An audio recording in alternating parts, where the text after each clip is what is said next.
안녕하세요. 안녕하세요.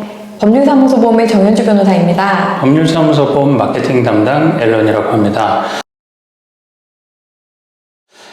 저희 이번 주제는 악플로 인한 정신적인 고통에 대한 이야기인데요. 저도 이제 개인적으로 블로그를 좀 하고 있으면서 악플러들을 상당히 좀 만나봤거든요. 개인적으로. 네. 상당히 쫀득한 친구들이 많더라고요. 그래서 정말 볼 때는 굉장히 스트레스 받고 잊으려고 고통도 많이 했던 기억이 나는데, 오늘은 그런 악플러들에 대한 법적 대응에 대해서 한번 설명을 부탁드리도록 하겠습니다. 네, 그럼 제가 영상 바깥으로 나가서 질문을 또 드리도록 하겠습니다. 네. 가끔 뉴스에서 연예인들이 악플에 시달린다라는 기사를 보곤 하는데요. 네. 또 그래서 뭐 공황장애가 왔다든지 아니면 심한 경우에 자살까지 이야기가 나오는데, 악플에 대한 실제 법률사무소 보험에서 일어났던 피해 사례 하나만 소개해 주실 수 있을까요?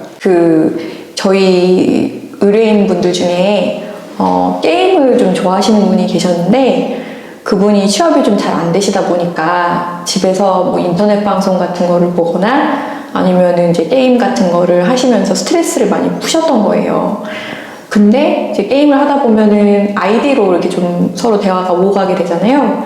근데 상대방 아이디가 약간 여자가 많이 쓰는 것 같은 아이디였대요. 그래서 그냥 뭔가 취업도 잘 안 되고 자기가 지금 투자하고 있던 비트코인도 계속 폭락하고 계속 기분이 우울해서 그냥 그 여자한테 시비를 좀 걸고 하다가 이 여자분이 맞받아치게 되다 보니까 자기도 모르게 그냥 순간적으로 욱하는 마음에 막 쪽지를 보내서 막 욕설을 좀 하신 거예요. 근데 소위 말하는 패드립을 좀 하셨어요. 네, 그러고 나서 자기가 생각을 해도 좀 너무 심한 말을 한 것 같다 싶어서 본인이 쪽지를 다 지우고 잊어버리고 있었는데, 갑자기 이제 경찰서에서 조사를 받으러 나와라 라는 전화를 받게 된 거죠. 흥미진진한 사건이네요. 네. 네.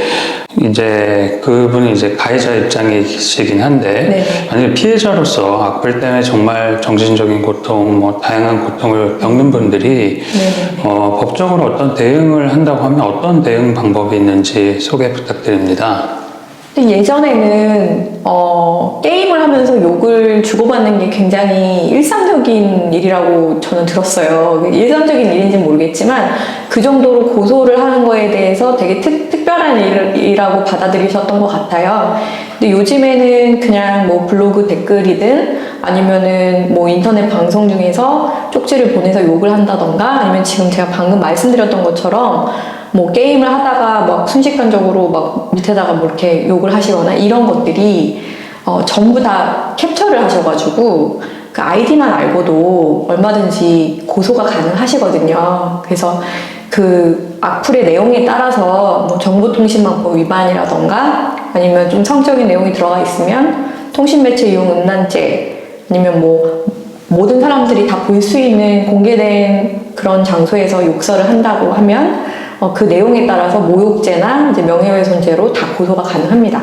이번에는 그러면은 그 피해자가 아니라 이제 가해자 입장에서 자기가 잘못인 줄 모르고 했는데 하고 나서 너무 후회돼서 글을 지웠다. 그랬지만 어떤 고소를 받은 상태라고 하면 어떤 대응을 할 수가 있을까요? 대부분의 경우에 가해자분들은 기억을 잘 못하시는 경우도 많아요. 그러니까 욕을 하고 한두 번 하신 게 아니기 때문에, 그러니까 여기에도 하고 저기에도 하고 뭐 좀 욱하는 마음에 하고, 그리고 또 잊어버리시기도 하고 굉장히 좀 그러시다 보니까 어느 날 경찰서에서 전화가 왔을 때 무슨 일 때문에 구체적으로 내가 어떤 욕을 했지? 그걸 기억을 못 하시는 분들도 있어요. 근데 어쨌든 죄명을 일단 아는 게 중요하고요. 죄명이 정보통신망법 위반인 경우도 있고 통신매체 이용 음란인 경우도 있거든요. 죄명을 먼저 아시는 게 굉장히 중요하고요. 그리고 고소를 당하면 나한테 전화가 왔을 때는 이미 피고소인이 다 경찰서 진술을 마친 상태다라고 생각하시면 돼요. 그러면 고소를 내가 당해서 조사를 받으러 가기 전에 변호사와 상담을 하시는 게 가장 필요한 일이라고 저는 보여지거든요. 그 다음 질문을 좀 드리도록 하겠습니다. 그러면 이제 가해자든 피해자든 요게 이제 형사처벌뿐만 아니라 민사처벌 건도 있는 걸로 알고 있는데 좀 간단히 민사와 형사 어떤 그 법적인 책임을 지거나 물을 수 있는지. 네. 일반적으로 그냥 단순하게 욕설을 하거나 이게 보통 이제 한 번만 하는 경우는 별로 없잖아요. 그냥 보통 한 2번, 3번 정도는 하게 되잖아요. 네, 그렇게 됐을 때, 그 내용에 따라 아까 말씀드렸던 것처럼 뭐 정보통신망법 위반이나 뭐 모욕이나 명예훼손 다 가능한데요. 피해자와 합의가 된다고 하면 반의사불벌죄라고 해서 처벌이 되지 않는 경우도 있지만 피해자와 합의가 안 된다고 하면은 혐의가 인정이 되면 무조건 검찰로 송치가 된다고 생각하시면 됩니다. 그리고 피해자와 합의가 되지 않는다 이러면 정가가 많이 없는 경우에는 이제 약식 명령이라고 해서 벌금형을 많이 선고받게 되시는데요. 이때까지도 피해자와 합의가 안 됐다 하면 피해자 입장에서는 내가 보상받은 게 없잖아요. 욕설 받고 그냥 경찰서에 고소를 했을 뿐이지 내가 피해 보상을 받은 게 없기 때문에 이제 가해자를 상대로 해서 이제 위자료 청구 소송을 하게 됩니다. 그럼 실제로 그 금액이 어느 정도 인용이 되고 있어요. 네, 그래서 이와 관련된 내용을 저희가 법률사무소 보험 공식 블로그에 소개한 바 있잖아요. 그래서 독자분들이 이런 내용을 참고하셔서 상담하실 때 이제 참고를 하시면 되게 좋을 것 같다는 생각이 듭니다. 네.